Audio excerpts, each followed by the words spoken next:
Riana selalu tahu bahwa ia tidak dilahirkan untuk kemewahan. Rumahnya di pinggiran kota hanyalah tempat ia menumpahkan segala ambisi dan kecerdasannya yang tak terbatas. Sejak kecil, saat anak-anak lain sibuk bermain boneka, Riana sudah tenggelam dalam deretan angka dan grafik. Otaknya bekerja seperti kalkulator super. Ia bisa menganalisis tren, mengenali pola, dan memprediksi hasil dengan akurasi yang menakutkan. Kecerdasan alaminya dalam matematika dan analisis data adalah satu-satunya harta yang ia miliki, dan dengan bekal itu, ia berhasil menembus salah satu perusahaan finansial terbesar di ibu kota sebagai seorang staf magang di divisi keuangan. 3 tahun lalu, kantor adalah segalanya. Itu adalah arena baginya untuk membuktikan diri. Ia mengenakan kemeja polos dan rok sepan yang selalu terlihat rapi, meski usang, dan menyembunyikan matanya yang lelah di balik kacamata berbingkai sederhana. Penampilannya, yang ia anggap profesional, nyatanya adalah penanda status sosialnya, seorang gadis sederhana dari kampung yang gigih. Di sanalah ia bertemu Dion. Dion, manajernya, adalah paket lengkap dari keberhasilan kota besar, tampan, berwibawa, lulusan luar negeri, dan selalu wangi. Ia adalah matahari di divisi mereka, dan tanpa sadar, Riana telah menjadi satelit yang diam-diam mengaguminya.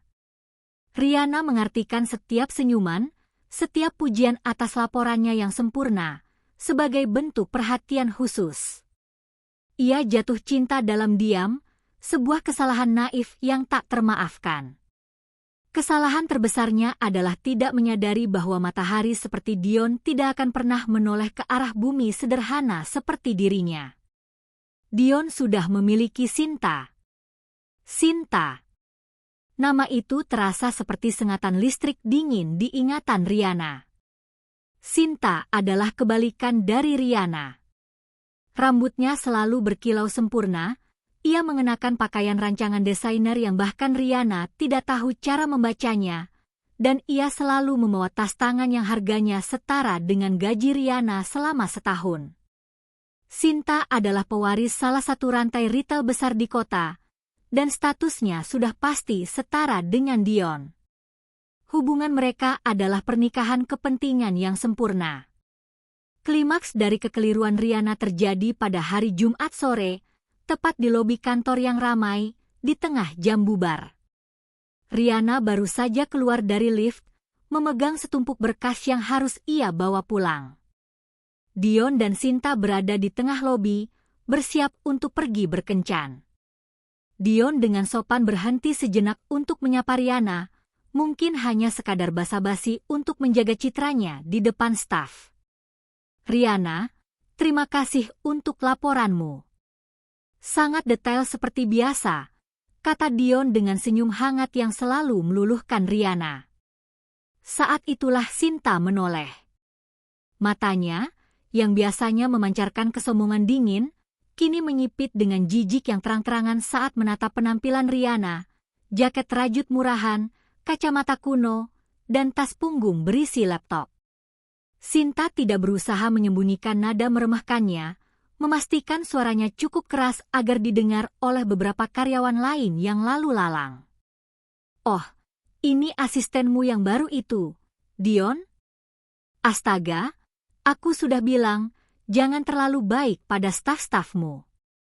Nanti mereka GR dan berpikir mereka bisa sejajar denganmu, ujar Sinta sambil tertawa kecil, tawa yang menusuk hingga ke ulu hati Riana. Wajah Dion terlihat sedikit tidak nyaman, tetapi ia tidak membela Riana. Ia hanya tersenyum tipis, seolah menyetujui lelucon kejam itu. Sinta kemudian melangkah maju, berdiri tepat di depan Riana, membuat gadis itu harus mendongak karena perbedaan sepatu hak mereka. Sinta mencondongkan tubuhnya sedikit, suaranya kini pelan tetapi penuh racun. Mata Riana dipaksa untuk bertatapan dengan mata Sinta yang penuh penghakiman. Lihat dirimu, bisik Sinta, tetapi cukup keras untuk didengar Dion dan 2 orang rekan kerja lainnya. Jelek, miskin, dan kampungan. Dion pantas mendapatkan yang lebih baik, yaitu aku. Jangan pernah berani menaruh fantasi konyol di kepala kotormu itu. Ingat posisimu. 3 kata itu, jelek, miskin, kampungan, menusuk dan membakar. Kata-kata itu lebih tajam daripada pisau. Rihanna merasakan ribuan mata di lobi, menertawakannya, menghakiminya. Ia merasakan darahnya surut, meninggalkan sensasi dingin yang mematikan. Ia tidak menangis. Ia hanya berdiri diam, membiarkan penghinaan itu meresap ke dalam pori-pori dan jiwanya. Malam itu juga, Rihanna mengajukan surat pengunduran diri. Ia tidak bisa lagi menahan beban malu dan sakit hati itu. Di kamar kosnya yang sempit, ia menatap cermin. Bukan untuk mengutuk penampilannya, melainkan untuk membenci kelemahan dirinya. Ia melihat gadis yang gampang patah hati, gadis yang mudah diremehkan, dan ia bersumpah untuk menghancurkan citra itu. Rihanna hanya punya satu jalan, mengubah nasibnya secara fundamental dan cepat. Dunia korporat membutuhkan waktu bertahun-tahun untuk mendaki tangga kesuksesan. Rihanna tidak punya waktu sebanyak itu. Ia membutuhkan sebuah ledakan. Matanya kemudian jatuh pada layar laptopnya, yang masih menampilkan grafik pasar saham yang ia analisis siang tadi. Dia mengambil seluruh uang tabungan dan sisa uang makannya. Itu adalah modal yang sangat kecil, risiko yang sangat besar. Tapi Rihanna tidak punya pilihan. Jika ia gagal, ia hanya akan kembali ke titik nol. Tetapi jika ia berhasil, ia akan menjadi kekuatan yang tidak akan pernah bisa diremehkan lagi. Malam itu, Rihanna, si gadis kampungan yang diremehkan, bertransformasi menjadi seorang predator yang lapar. Ia mencintai angka dan risiko. Sejak saat itu, ia memilih untuk menjalani hidup di dunia yang kejam dan anonim, dunia investasi saham. Itu adalah awal dari metamorfosis yang akan mengubah takdirnya selamanya. 3 tahun telah berlalu, tetapi bagi Rihanna, waktu itu terasa seperti terowongan yang gelap dan panjang, diterangi hanya oleh cahaya monitor komputer.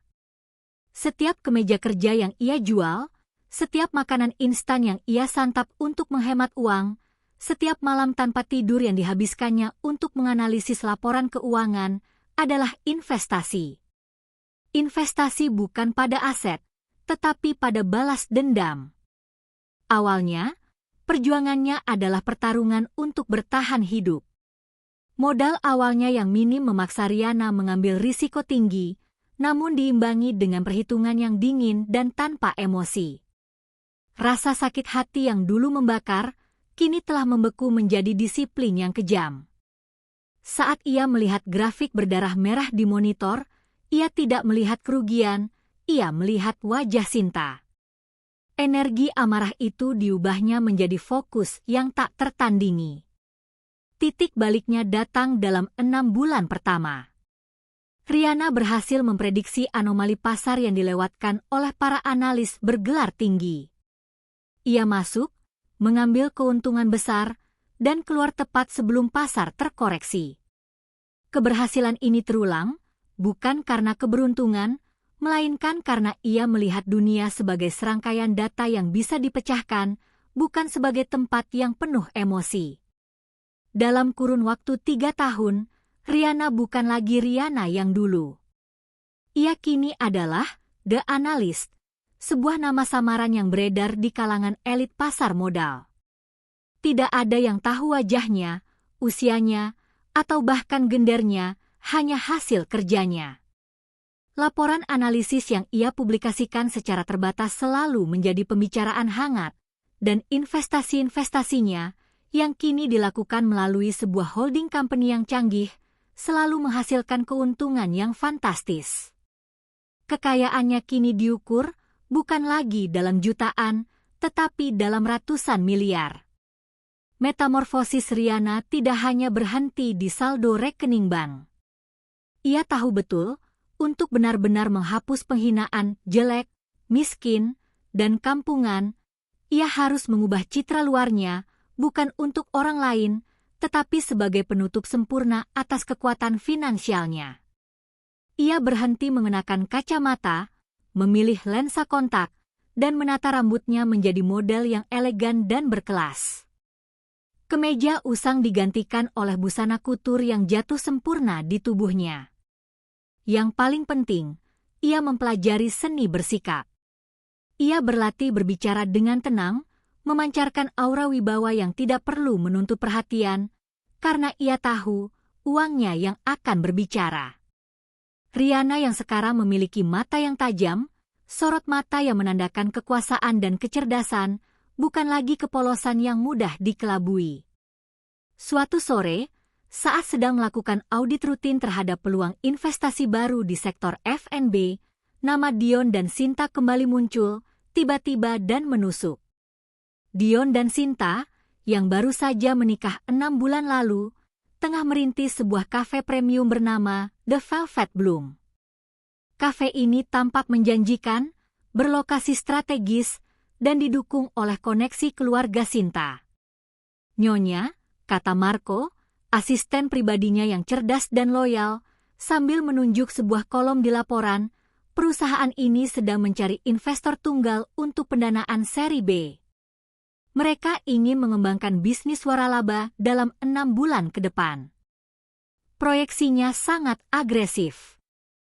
Rihanna menyandarkan punggungnya ke kursi kulit mahalnya, matanya menatap laporan itu dengan senyum kecil yang dingin. Siapa pemiliknya? Marco? Pasangan baru? Dion Wibowo dan Sinta Wulandari. Latar belakang keluarga Wulandari sangat kuat di retail, tapi investasi ini terpisah dari aset keluarga. Mereka butuh modal besar dan cepat untuk berekspansi sebelum pesaing masuk. Itu dia. Takdir telah menyajikan Sinta dan Dion di atas piring perak.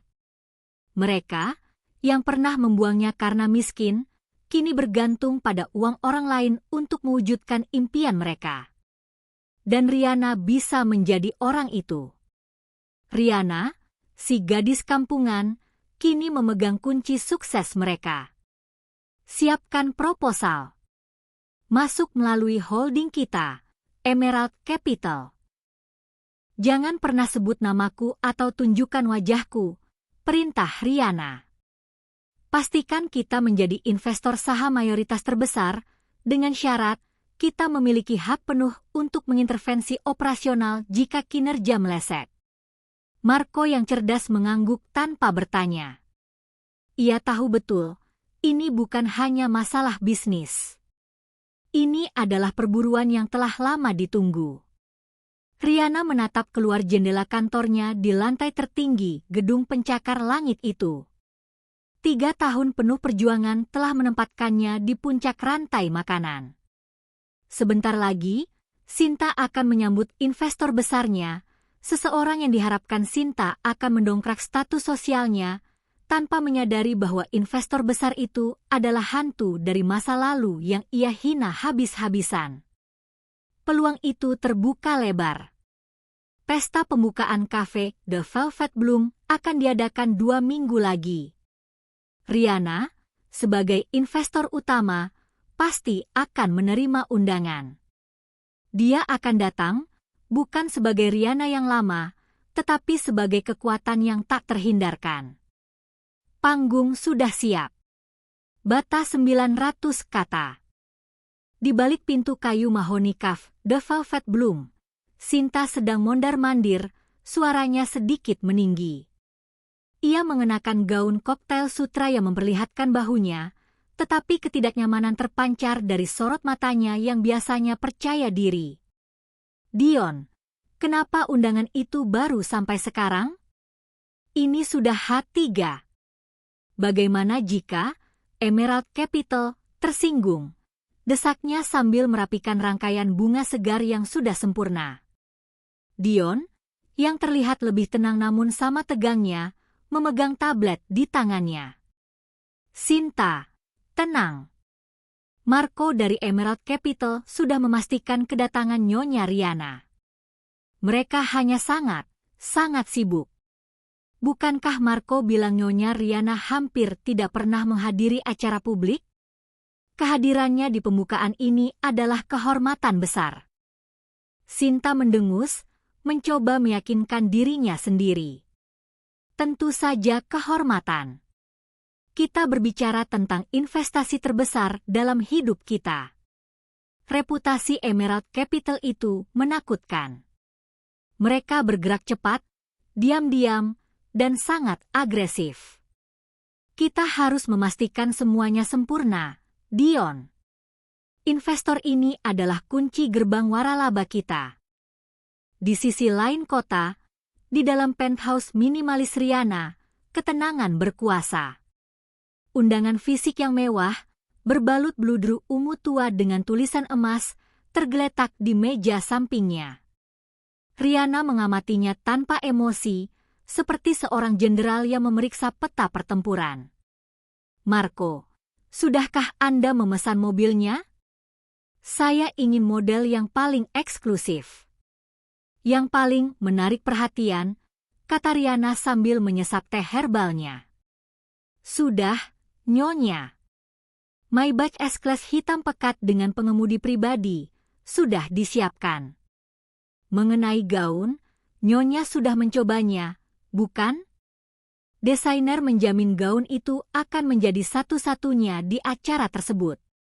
Warnanya sangat mematikan.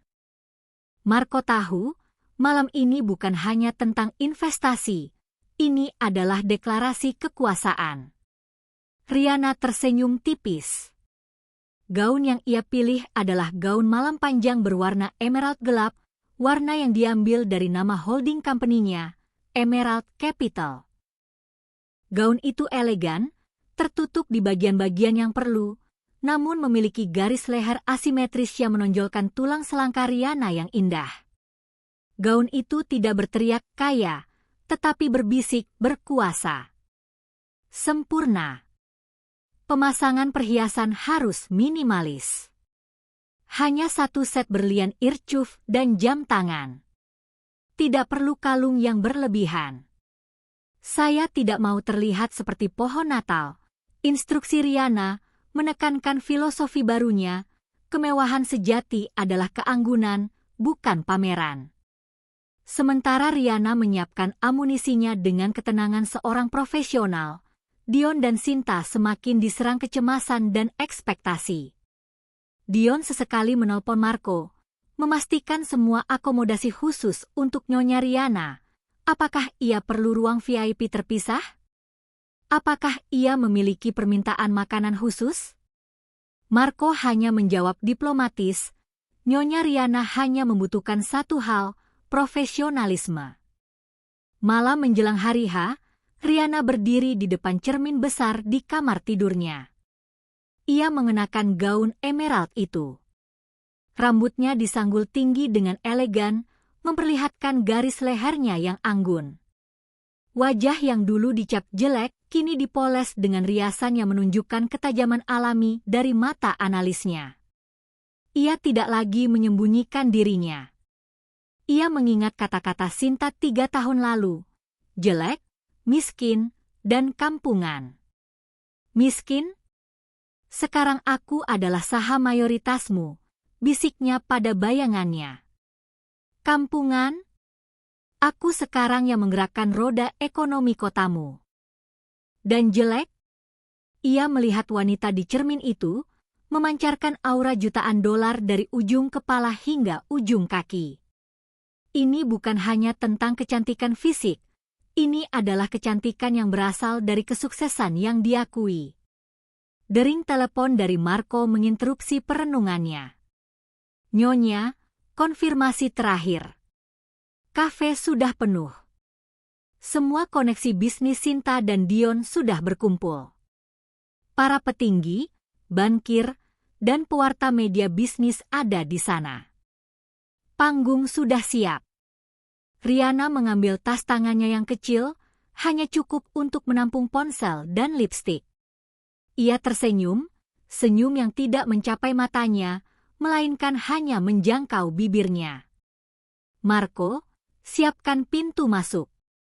Saya akan datang 15 menit setelah acara dimulai. Beri mereka waktu untuk mencapai puncak antusiasme, lalu beri mereka kejutan yang tak terlupakan. Rihanna meninggalkan penthouse-nya, masuk ke dalam Maybach S-Class yang sunyi, dan mobil itu melaju menuju pusat kota, membawa tidak hanya seorang investor, tetapi sebuah pemalasan yang telah direncanakan dengan sangat matang. Perjalanan ini terasa seperti perjalanannya kembali ke masa lalu, tetapi kali ini, ia adalah pemenangnya. Pesta pembukaan kafe The Velvet Bloom mencapai puncaknya. Musik jazz yang lembut mengalun, gelas kristal berdenting, dan aroma kopi premium bercampur dengan parfum mahal. Dion dan Sinta berdiri di depan, berseri-seri. Dion memberikan pidato yang fasih tentang visi mereka, sementara Sinta, dengan gaunnya yang mahal, mengangguk bangga. Namun, di tengah semua kemegahan itu, Sinta tidak bisa menyembunyikan kegelisahan menunggunya. Investor utama mereka, Nyonya Rihanna dari Emerald Capital. Saat Dion menyelesaikan pidatonya, suasana di pintu masuk utama tiba-tiba berubah. Ada keheningan sesaat, sebuah jeda yang tidak terencana dalam riuh rendahnya pesta. Cahaya lampu dari luar menyorot sebuah mobil Maybach S-Class hitam pekat yang berhenti tepat di depan karpet merah. Kehadiran mobil itu saja sudah berbicara tentang kekuasaan tanpa perlu diterjemahkan. Kemudian, pintu belakang mobil terbuka. Rihanna melangkah keluar dari mobil itu. Dalam gaun emerald gelap yang kontras dengan latar belakang malam, ia terlihat seperti pahatan elegan, setiap gerakannya terukur dan tenang. Rambutnya yang tersanggul tinggi mempertegas lehernya yang jenjang, dan perhiasan berlian minimalis di telinganya menangkap cahaya, memancarkan kilau yang mewah tanpa terasa norak. Ia tidak terburu-buru, ia membiarkan dirinya diamati, membiarkan auranya memenuhi ruangan. Bisik-bisik langsung menyebar. Siapa dia? Itu pasti Nyonya Rihanna. Dia luar biasa, anggun sekali, aura bisnisnya terasa. Dion dan Sinta, yang melihat kedatangan itu dari jauh, bergegas menghampiri. Sinta berjalan sedikit di depan, langkahnya gesit, berusaha menyambut investor superkaya ini dengan senyum yang paling menawan dan dipaksakan. Selamat malam, Nyonya Rihanna. Saya Sinta, salah satu pemilik. Selamat datang di The Velvet Bloom, sapa Sinta dengan suara yang sedikit bergetar karena kegugupan. Ia mengulurkan tangan kanannya.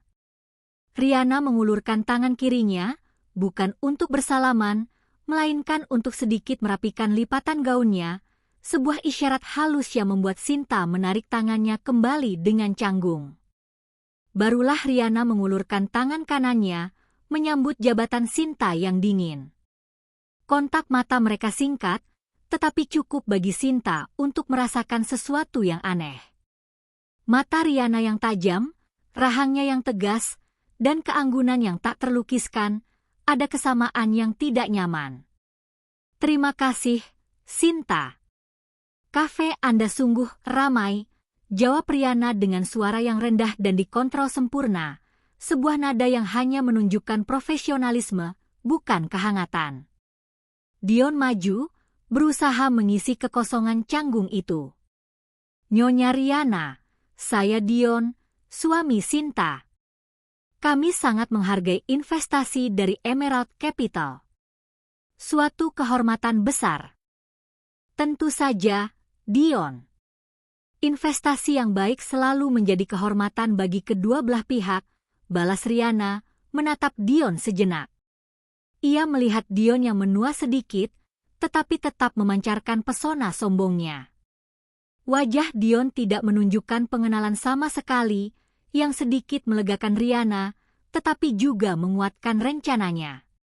Sinta mulai memimpin Rihanna masuk, memperkenalkan beberapa tamu penting dari lingkaran sosialnya, mencoba memamerkan statusnya. Ini adalah Pak Wirawan, pemilik Bank Sentral, Nyonya Riana. Pak Wirawan, ini investor utama kami yang legendaris, Nyonya Riana. Riana tersenyum pada Pak Wirawan, berbasa-basi sebentar dengan cerdas tentang suku bunga dan pasar modal, menunjukkan kedalaman pengetahuannya yang membuat Wirawan terkesan. Sinta, yang berdiri di samping, merasa semakin kecil. Ia mencoba kembali mengambil kendali percakapan. Anda tahu, Nyonya Riana, kami memilih lokasi ini karena kami yakin ini adalah tempat yang paling eksklusif. Konsep kami sangat berbeda dari kafe-kafe lain di pinggiran. Kami tidak melayani selera kampungan, kata Sinta, menekankan kata terakhir itu dengan sedikit seringai lama. Saat itulah Riana tahu, pemicunya telah datang. Sinta, dalam keputusannya untuk memamerkan diri, tanpa sadar telah mengulang kembali kata-kata penghinaan itu. Riana berhenti berjalan. Ia menoleh perlahan ke arah Sinta, dan senyum dingin yang ia simpan kini melebar sedikit, mencapai matanya yang berkilauan. Sinta, yang melihat senyuman itu, tiba-tiba merasakan hawa dingin menjalari tulang punggungnya. Sinta, saya harus jujur, ujar Riana, suaranya pelan namun terdengar jelas di antara celah musik. Ia memastikan Dion dan beberapa tamu penting lainnya berada dalam jangkauan dengar. Kafe ini memang indah.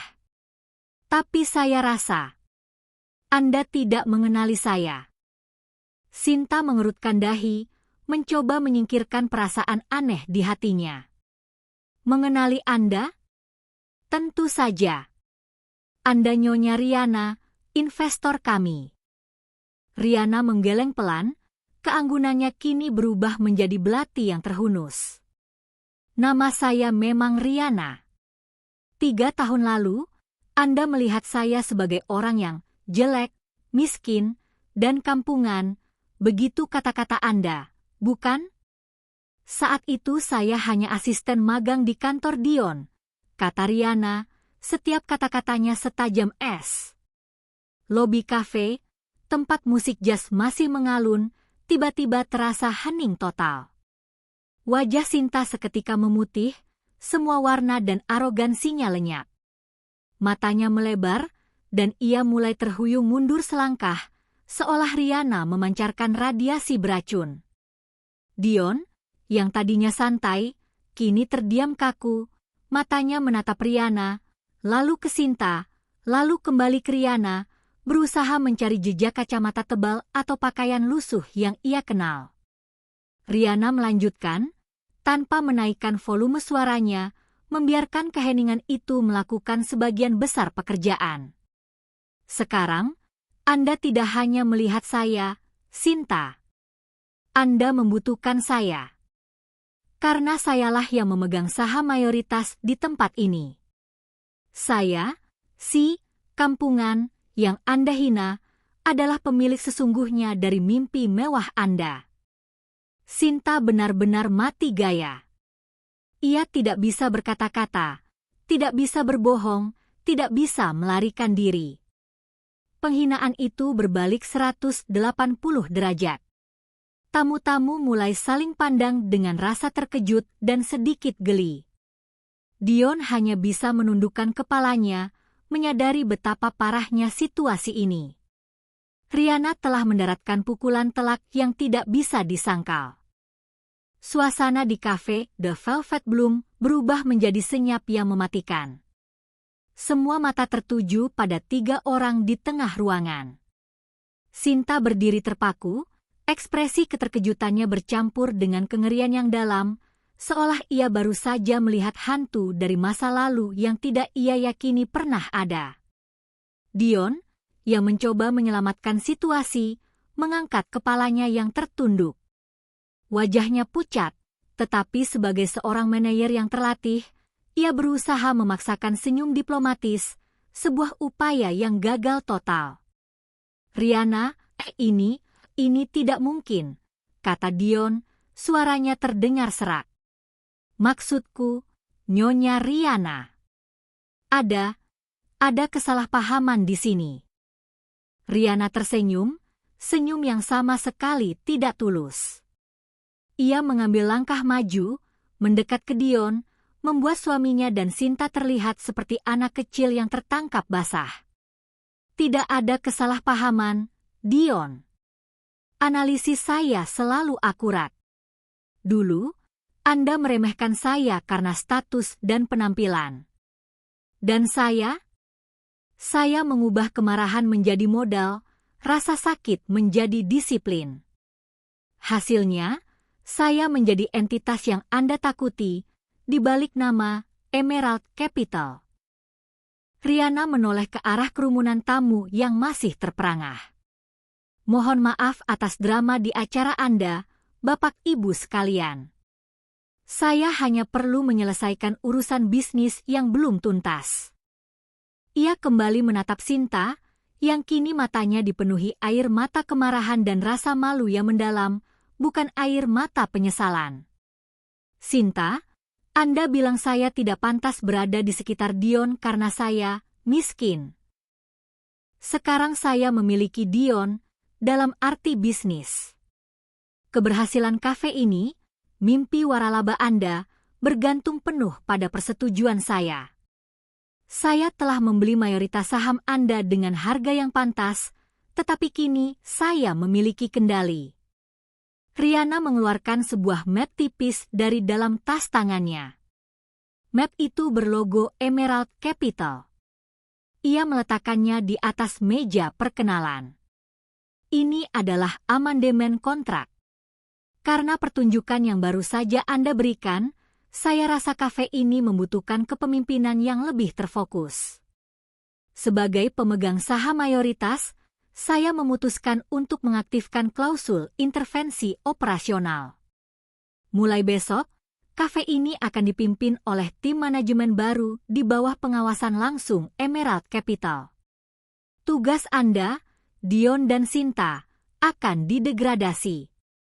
Anda berdua kini akan fokus pada branding dan public relation, pekerjaan yang lebih sesuai dengan kemampuan sosial Anda, bukan pada pengambilan keputusan finansial, ujar Riana dengan nada mutlak. Wajah Sinta dan Dion runtuh.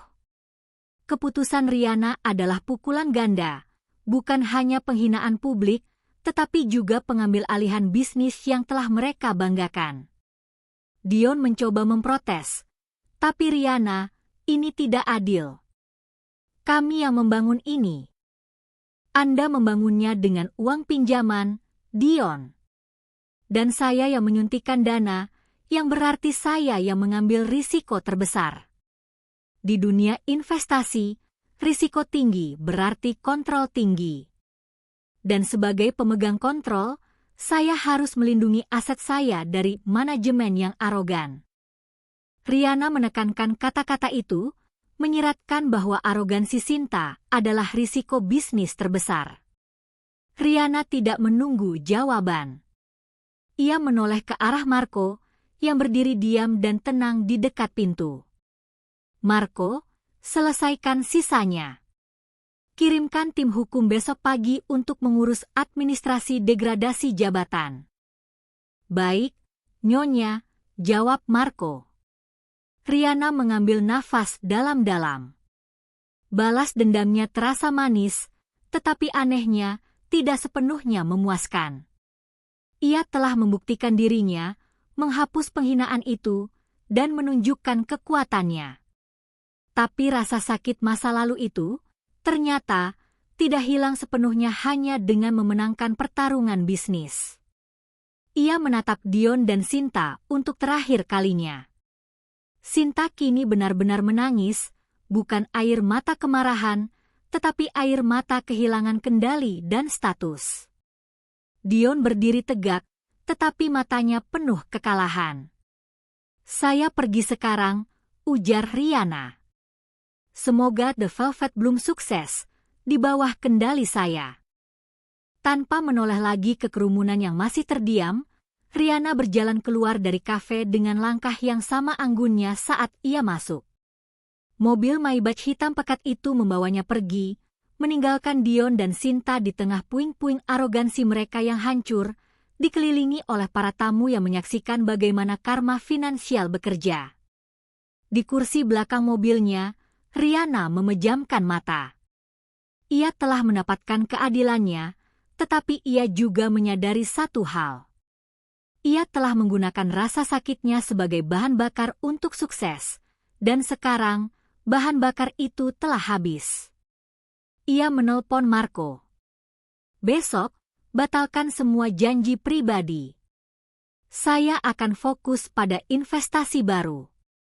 Marco, temukan investasi yang bagus di luar kota ini. Rihanna tidak ingin lagi berada di orbit Dion dan Sinta. Ia telah menang, dan kini saatnya ia menjalani hidupnya sendiri, bukan sebagai hantu balas dendam, tetapi sebagai Rihanna, the analis, yang hebat, yang terbebas dari luka masa lalu. Batas 900 kata.